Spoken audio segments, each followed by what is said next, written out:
माननीय शरदचंद्रजी पवार साहेब हे देशाचे एक ज्येष्ठ नेते आहेत आणि ते माननीय एकनाथ शिंदे साहेबांच्या दालनामध्ये जर गेले असतील आणि तिथं माननीय एकनाथ शिंदे साहेबांनी जर त्यांचा सत्कार केला असेल तर ती आपल्या महाराष्ट्राच्या राजकारणाची एक संस्कृती आहे, परंपरेची एक मला असं वाटतं की झलक माननीय एकनाथ शिंदे साहेबांकडनं काल दाखवली गेली आणि ही संस्कृती माननीय एकनाथ शिंदे साहेब जपत असताना काही लोक ही संस्कृती विसरलीत याची देखील आम्हाला कल्पना आहे। परंतु माननीय पवार साहेबांचा सत्कार जर एकनाथ शिंदे साहेबांनी त्यांच्या दालनामध्ये केला असेल आणि त्याच्यानंतर ते कॅबिनेटला गेले असतील तर एका ज्येष्ठ नेत्याचा केलेला माननीय एकनाथ शिंदे साहेबांनी तो सन्मान होता, त्याच्यामुळे त्याच्यातनं वेगळे अर्थ लावण्याची काही आवश्यकता नाही।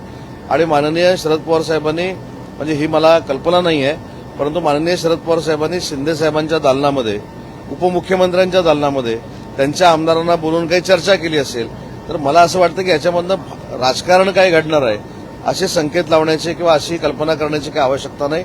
माननीय शिंदे साहेबांनी माननीय शरद पवार साहेबांचा जो त्यांच्या दालनामध्ये सत्कार केला ही म्हणजे महाराष्ट्राची राजकीय संस्कृती आणि परंपरा आहे। बघा, पक्षामध्ये एखादा लोकप्रतिनिधी काम करत असताना जे काही पक्षाचे नियम घालून दिलेले आहेत तशा पद्धतीनेच वागणं अपेक्षित आहे। एखाद्या डॉक्टर महिला भगिनीवर हात उगारणं ही काही संस्कृती योग्य नाही, जो प्रकार घडलाय तो योग्य नाही हे अनेकांनी शिवसेना पक्षाच्या सांगितलेलं आहे, आरोग्यमंत्र्यांनी देखील सांगितलेलं आहे आणि त्याच्यामुळं जी काही कारवाई पोलिसांनी केलेली असेल तर ती त्या संबंधित प्रकरणाशी संबंधित असेल, परंतु अशा पद्धतीचं वागणं आणि अशा पद्धतीनं रिॲक्ट होणं हे योग्य नाही हीच आमची भूमिका आहे। पण पक्षाकडनं काही या संदर्भात कारवाई येणार आहे का? कारण तिकडे इथे शिवसेनेच्या नगरसेवकाकडनंही मारहाण होते आहे, रायगडमध्ये देखील भाजपचे नगरसेवक मारहाण करताना दिसत आहे, कुठेतरी राजकीय संस्कृती माननीय उपमुख्यमंत्री एकनाथ शिंदे साहेबांनी योग्य तो कडक समज त्यांना दिलेला आहे। त्यांच्यावर पोलीस कारवाई होत असताना कुठेही राजकीय हस्तक्षेप केला नाही याचा अर्थ त्यांनी केलेल्या कुठच्याही कृत्याचा पक्ष समर्थन करत नाही।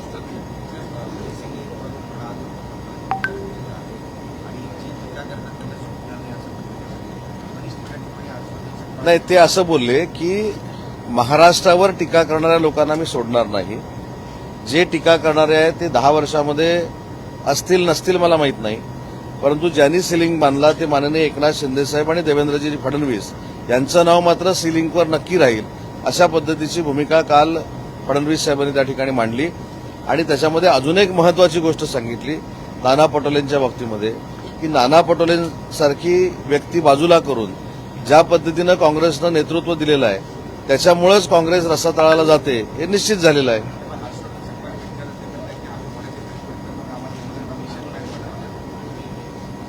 नाही, त्यांना फार मला असं वाटतं की महत्व देऊन त्यांच्यावर बोलण्यात काय अर्थ आहे असं मला तर काही वाटत नाही, कारण ते फक्त टीका करणं चुका काढणं याच्या पलीकडे जाऊन दुसरं काही करत नाहीत। परंतु कालच सभागृहात अजून एक चांगली गोष्ट घडली की माननीय छगन भुजबळ साहेबांसारख्या ज्येष्ठ नेत्याचं कौतुक नाना पटोलेंनी केलं। ही पण एक राजकीय संस्कृती आहे। आम्ही जरी वेगवेगळ्या पक्षामध्ये असलो तरी एखाद्या ज्येष्ठ नेत्याचा सन्मान करणं जसा शिंदे साहेबांनी केला त्याचीच पुनरावृत्ती नाना पटोलेंनी केली। त्यांनी सत्कार केला नाही परंतु शब्दानं सत्कार केला। त्याच्यामुळे ही महाराष्ट्राची संस्कृती आहे। उठसूट आपण टीका केल्यामुळे आपल्याला जे ब्रेकिंग मिळतंय, टीका केल्यामुळे कदाचित आपला टीआरपी वाढतोय असं ज्यांना वाटतंय आणि जे पूर्वीच्या काही 9 वाजता पत्रकार परिषद घेतात त्यांच्या पावलावर पाऊल टाकून जर पुढे जात असतील तर त्यांना काही राजकीय यश मिळणार नाही आणि त्यांच्या पक्षाला देखील राजकीय यश मिळणार नाही। मराठी हो गया। रमेश मांजरे हैं, उनको अरेस्ट किया गया है, डॉक्टर अभी भी नाराज है, आज काली पट्टी बांधकर प्रोटेस्ट कर रहे हैं। जो हमारे नगरसेवक ने वहां किया है उसका समर्थन किसी भी शिवसेना के लोक प्रतिनिधि ने और हमारे नेता माननीय शिंदे साहब ने नहीं किया है।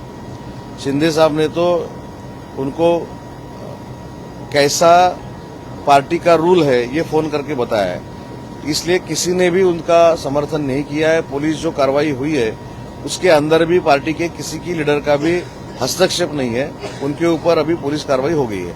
मुख्यमंत्री ने कहा मिसिंग लिंक को लेके मुझे बदनाम करे लेकिन महाराष्ट्र को बदनाम ना करें, और सोशल मीडिया पे मुख्यमंत्री को बदनाम किया जा रहा है, महाराष्ट्र को बदनाम किया जा रहा है। उसको कहा कि हम उन्हें छोड़ेंगे नहीं जो तरह से काम कर रहे हैं। नहीं, वो बोल रहे हैं कि महाराष्ट्र को बदनाम करने वाले लोगों को मैं छोड़ूंगा नहीं। जो भाड़े के टट्टू लेके ये सब बदनामी कर रहे हैं उनको मैं छोड़ूंगा नहीं, ऐसे वो बोले।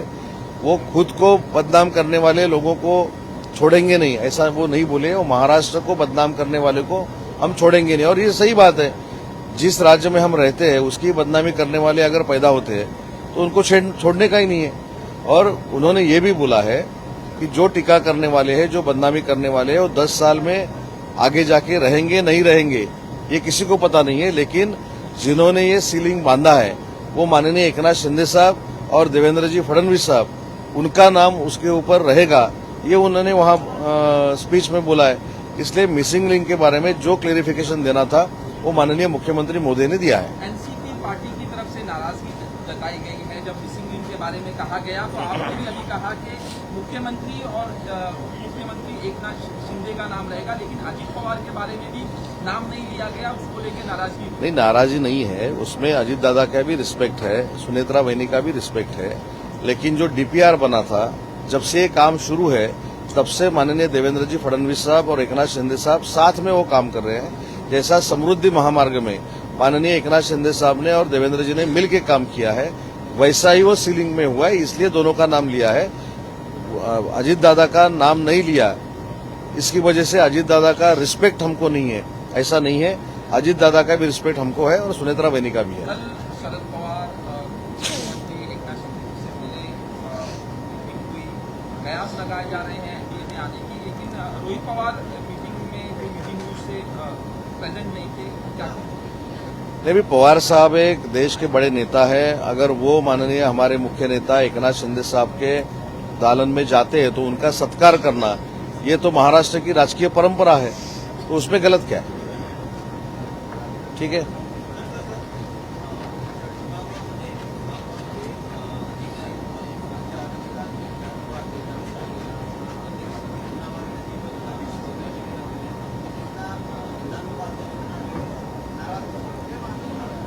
नाही, याचा माझा अनुभव जर तुम्ही विचाराल तर मी 2013ला देखील राज्यमंत्री होतो आणि त्यावेळी अनेक असे दिग्गज जे आयएएस ऑफिसर होते ते देखील कार्यरत होते। त्याच्यामध्ये सीताराम कुंटे साहेब असतील, निवडणूक आयोगाचे प्रमुख झालेले सहारिया साहेब असतील, त्याच्यानंतर मनुकुमार श्रीवास्तव असतील, त्याच्यानंतर श्रीकांत सिंह असतील, असे ज्येष्ठ फार सिनियर लीडर, सिनियर आपले अधिकारी हे त्यावेळी देखील कार्यरत होते।